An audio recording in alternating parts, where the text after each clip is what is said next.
Puis j'ai le plaisir de recevoir deux invités sur ce plateau. Ils sont de l'association Stop Tonton Saï Saï. Je présente El Bachir qui est le président et bien évidemment Aïcha Diallo qui est la vice-présidente et porte-parole de cette association. Bonjour à vous. Bonjour. Vous êtes réveillé très tôt, hein? Ouais. Vous n'avez pas l'habitude, hein? D'habitude vous réveillez à quelle heure? Si quand même, je me réveille à 5h30, 6h. 5h30, 6h. Et bon, des fois, ces cas de viol aussi peuvent se passer à certaines heures. Bon, alors cette association, vous l'avez créée en octobre 2011, donc on va dire presque 3 ans. Et aujourd'hui, on va d'abord parler des débuts de cette association. Qui a eu l'idée déjà? Parce que Tonton Saï Saï, on va commencer par le nom de l'association, avant de parler de la création. Vous avez utilisé aussi l'antique au tout début, avant de parler de cette association dans Facebook, plutôt également les mails que vous envoyez à vos partenaires et autres. Ouais, en fait, nous, on travaille dans d'autres associations qui étaient dans le social et qui aidaient les enfants de la rue. Ça nous a permis de découvrir un tout petit peu tout ce qui se passe dans les pays. On s'est rendu compte qu'il y a énormément de choses à faire dans le domaine du social. Et après, il y a beaucoup de gens qui faisaient la même chose, qui aidaient les enfants de la rue et tout. Nous, on s'est retirés pour agir pour un autre fléau. C'est-à-dire, et on s'est rendu compte qu'il y avait beaucoup de cas de viol dans les journaux et tout. Énormément de cas de viol. Chaque jour, les journaux en parlaient. Nous, on s'est dit, nous, on va mettre notre expérience que nous avons au niveau du social. Et dans le domaine du professionnel, on va mettre toute cette expérience-là au service du social, en agissant, en alertant tout le monde sur le fléau-là qui prend de l'ampleur de jour en jour. Effectivement. Maintenant, le nom de Tonton Saï Saï, bon, parce qu'on s'est dit, il faut un nom qui frappe et qui veut tout dire. Les acronymes, on a essayé d'éviter un peu parce que ça colle plus. Au lieu d'associations qui luttent contre la pédophilie et les viols sur mineurs avec des A, je sais pas, ou agressions sexuelles, ouais, par exemple. Tout ça, c'est un peu compliqué et c'est plus communicant de donner un nom qui résume tout, hein, et il n'y a pas mieux pour nous que Stop Tonton Saï Saï. À entendre le nom même, on connaît le combat, on connaît de quoi il s'agit. D'accord. Alors, comme je l'ai dit, vous avez utilisé Facebook au tout début pour cette association. Alors, comment vous l'avez créée? Et dans Facebook, combien de, je vais dire, d'adhérents vous avez eu ou bien de personnes qui cliquent sur le nom j'aime qu'on connaît? En fait, sur Facebook, vous savez qu'il y a plus de 9000 Sénégalais sur Facebook. Et tous les jeunes pratiquement sont sur Facebook. Et comme nous, notre combat, c'était de sensibiliser et de prévenir les jeunes par rapport au viol sur les mineurs, on s'est dit, pourquoi ne pas aller dans leur domaine, là où on peut le mieux discuter avec eux et commencer par là. Donc, Bach et d'autres membres de l'association, il y a des informaticiens et ceux qui sont spécialisés dans la communication. Ils ont créé la page Facebook. On a été actifs pendant longtemps sur Facebook avant de descendre sur le terrain. Et à ce jour, on est à 5000 likes, c'est ça? Ouais. Un peu plus de 5000 likes. Donc les gens adhèrent. Et vraiment, les gens nous ont découvert à travers Facebook et à travers notre site internet aussi. Donc vraiment, les choses marchent. Il y a des propositions. On crée des débats sur Facebook. Les gens parlent, disent ce qu'ils en pensent, donnent des propositions. Et puis, on a même, d'ailleurs, ce qui nous a le plus fait découvrir sur Facebook, c'est les chroniques. On a pris il y a une fille, bon, comme plusieurs d'autres qui ont été victimes de viol et qui nous ont vus sur Facebook, qui n'avaient pas où aller pour en parler ou qui ne pouvaient pas en discuter dans leur famille, dans leur foyer ou à un professionnel. Ils se sont tournés vers nous, nous ont fait un message inbox et ils ont dit qu'ils ont envie de partager leur histoire, bien sûr sous couvert de l'anonymat. Et c'est comme ça que la chronique Mon monstre à moi a commencé. Et ça, vraiment, on a fait une tournée dans les lycées, mais tout le monde était au courant de cette chronique, quoi. Tout le monde lisait cette chronique. C'est une jeune fille qui a été violée, qui a commencé à être violée à l'âge de 7 ans dans la maison par un oncle, c'est-à-dire le meilleur ami de son oncle qui était accepté par la famille comme étant membre de la famille et qui l'a violée pendant une dizaine d'années. Durant tout ce temps, cette fille vivait un enfer dans la maison de ses parents et sans que personne ne soit au courant. Alors, et encore d'autres types de cas qu'on retrouve pour les agressions sexuelles. Alors, c'est vrai que, comme elle l'a dit, vous êtes allé dans des lycées. Mon 5 lycées, mais concrètement, c'était quoi? vous prenez des salles de classe ou vous prenez uniquement des catégories de jeunes entre 17 ou 25 ans où nous sachons pertinemment qu'elles sont plus exposées?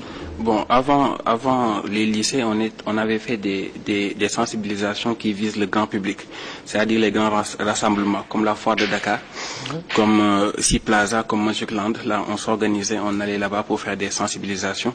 Mais là-bas, on a amené un message adressé aux parents, adressé directement aux parents pour réduire les risques. Aux parents, on disait comment surveiller le comportement, les changements de comportement des enfants et tout. Ça, c'était un message adressé aux enfants. Maintenant, aux parents. Maintenant, par rapport au lycée, c'était un projet avec Unifam. C'était dans le cadre des 16 jours d'activisme avec Unifam. C'était du 25 novembre au 10 décembre. Là, on allait dans les lycées, on faisait des sensibilisations, mais par rapport aux violences faites aux femmes et aux filles en général. Par rapport aux violences faites aux femmes et aux filles, on l'avait fait en collaboration avec le collectif Vendée d'Islam. Le matin, on allait dans les classes pour parler des formes de violence et l'après-midi, on organisait avec le collectif Vendée d'Islam des ateliers d'écriture sur le thème des violences faites aux femmes et aux filles. Effectivement léeg-léeg aussi da ngay gis kaaw agression yooyu bëri ci yenn dëkkuwaay fi nga xamante ne macha allah nit ñi dañu fa nekk comme fii si je prends le cas de par exemple Pikine wala Guédiawaye wala feneen est-ce que dem ngeen ci yenn gox yooyu xool fa nit ñi waxtaan ak ñoom parce que yenn cas yi même dans les journaux da ngay dégg ñu ne la sous-région bi c'est vrai am na wala ñëw ne la fii Pikine fii Guédiawaye wala tel lieu.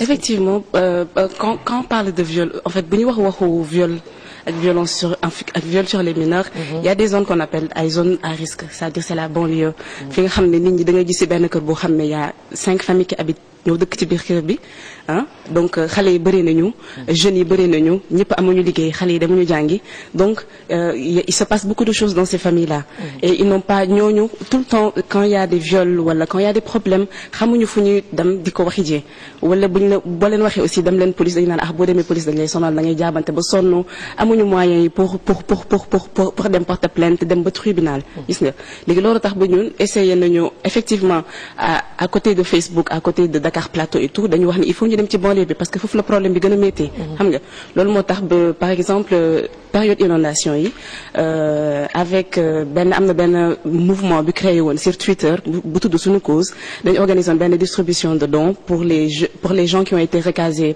pour des victimes d'inondation qui ont été recasées dans des écoles loolu yëmbal la woon dans les écoles à yëmbal dañ demoon foofu pour distribution de dons et tout ay moustiquaires ay lekk et tout ñun ñu dem accompagner leen pour parce que c'est des en fait c'est des cas c'est dans des lieux comme ça le viol yi di am xale yi ils sont exposés pap yeeg yaay yi ils sont plus occupés à dem wuti lu ñu lekk que di surveiller xale yi di leen toppatoo donc loolu moo tax ba ñun ñu dem foofu pour waxtaan ak ñoom pour wax leen su amee cas de viol bu fekkee am na cas de viol ci biir lii nii ngeen di def nii ak nii ngeen di def en même temps bi ñuy def ces jours d'activisme yi ak ONU Femmes dañu fexe ba def nañu lycée Dakar mais dañu fexe ba dem ci lycée banlieue yi dont Limamoulaye c'est mooy lycée bu gën a mag ci biir Afrique de l'Ouest en plus am na benn lycée bu nekk Thiaroye donc boo fa demee nit ñi nekk ci banlieue bi xale yi nekk ci banlieue bi foofu la ñuy jàngee donc looloo tax ñu dem ba si ñoom wax ak ñoom ñu ne yéen am ngeen chance dem école am ngeen chance jàng ñu bëri ci seen biir dëkkuwaay amuñu loolu amuñu chance boobu donc yéen lañ mën a waxal ngeen mën a comprendre ñun bëriwuñu mënuñu dugg ci biir banlieue bi porte à porte di ko kii léegi dañ leen utiliser yéen comme ay ambassadeur su ngeen demee buñ leen waxee lan mooy type de violence naka lay manifester woo c'est pas forcément visible ki nga xam ne dafa victime de viol mënu ko wax voilà exactement donc am na ay melokaan yuy wane ni kii mu ngi souffrir am na problème mais mënu ko wax kenn xamul lu mu koy waxee léegi ñun ñu wax ak xale yooyu noonu ñu leen bu ngeen demee dans vos maisons nii ngeen di def nii ngeen di def et que après ñoom ñu mën ko wax ci seen biir quartier et puis je pense que c'est un bon début et puis aussi ce qui est important c'est que bi ñu demee ci lycée yi xale yi seen bopp ñoom ñoo ñu laaj ñu ne ñu dañoo soxla ngeen def ay cellules stop tonton saay ci biir école yi ci biir lycée yi surtout lu mel ni Limamoulaye Thiaroye dañ ko soxla parce que ils en ont beaucoup il y a beaucoup de cas là-bas xamuñu fu ñu koy waxee ci et effectivement tonton saay c'est avec les partenaires qu'il faut le CGID par exemple on est en train de mettre en place un système pour mettre en place ay comme ni mu amee ay club EVF ay club yooyu noonu ci biir école yi ñu def club cellule Stop Tonton Saay Saay nga xam ne xale yi dañuy am fu ñu koy waxee. mais cas yi nga xamante ne da ngeen koy am recensé ko lan ngeen di def à part waxtaan ak ñoom dalal leen est-ce que dafa am fu ñu leen di orienté parce que des fois côté psychique bi psychiatre aussi dafa am solo. bu boobaa yi naka ngeen di def da ngeen koy orienté ci benn médecin ci benn structure boo xamante ne dina gën a mën a toppatoo dossier boobu. Bon, nous, on les écoute d'abord, parce qu'on dit que en parler, c'est un début de guérison. Nous, déjà, d'habitude, les cas qu'on reçoit sur Facebook et à travers les réseaux, c'est d'anciennes victimes. C'est des filles qui ont été abusées. Après, quoi. Bon, elles ont besoin de réparation un peu psychologique. Là, on peut les écouter parce qu'on a au sein de l'équipe des sociologues, on peut les mettre en rapport avec les sociologues. Nous dégloulen pour dire maintenant, s'ils ont besoin de prise en charge et tout, on est en train de travailler sur un réseau de prise en charge en partenariat avec le CEGIT, mais c'est pas encore définitif. Mais bon, si ce sera définitif, on va les référer là-bas. Référer au niveau du CEGIT, ils vont prendre en charge le suivi.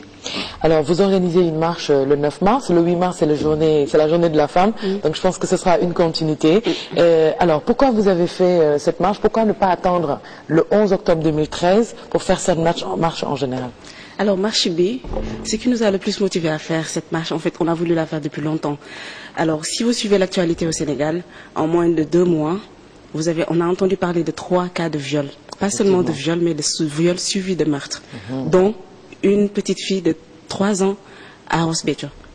C'est choquant. Tout le monde doit se lever. Il s'est passé, une fille a été violée en Inde, tout le pays s'est levé. Au Maroc, c'était pareil. En Afrique du Sud, c'est pareil. Un seul cas. Bon, c'était le cas de trop, mais nous, on peut pas être là. Si une société développée, ou si chaque jour, nga gis cas de viol, ou nga gis ku ñu rey, ku ñu violé rey ko, ba pare duñu def dara, c'est pas normal.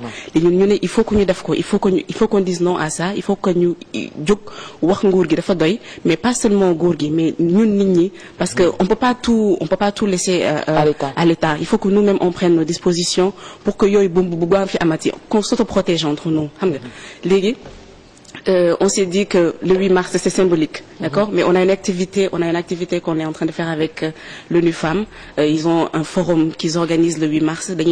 Organiser le lockdown. On a choisi donc le 9 mars qui est un samedi, pour pas que quelqu'un ait excuse le samedi à midi. Et puis ce sera l'occasion pour nous d'écrire un plaidoyer et de le donner et de le proposer en fait et de le soumettre aux autorités, que ce soit les députés, les élus locaux, ou les députés, les maires et autres. Et vraiment, c'est pour dire non. Et pourquoi le 8 mars? Parce que c'est un problème. C'est le problème de tout le monde, d'accord? Mais les femmes peuvent régler ce problème. On arrête de dire le 8 mars, oui, on va se focaliser sur les problèmes des femmes, sur, je sais pas, l'autonomisation, d'accord? Mais les femmes ont un droit, une responsabilité envers la société. Il faut qu'on commence à vraiment assumer cette responsabilité et à revendiquer cette responsabilité. Alors, tous contre cette lutte, association Stop Tonton Saay Saay, le 9 mars, Inch'Allah. Donc, vous vendez également des t-shirts, des cartes. Il n'y a pas de prix fixe, mais bon, pour ceux qui veulent adhérer aujourd'hui à l'association, ils peuvent venir donner une petite contribution, participer, parce que nous sommes tous concernés. Et nul n'est à l'abri de ces agressions sexuelles. C'est surtout ça. Personne n'est à l'abri. En tout cas, je vous remercie et puis bonne chance pour la suite. Merci à El Bachir, le président de cette association Stop Tonton Saay Saay, et puis Aïcha Diallo, vice-présidente et porte-parole de cette association. On diarama dégg naa la ngay làkk tukulóor. Waaw nuyu leen kon balaa ngay dem. Miɗo salmina bandiraɓe am halpularen fof e miɗo ɓe yetta.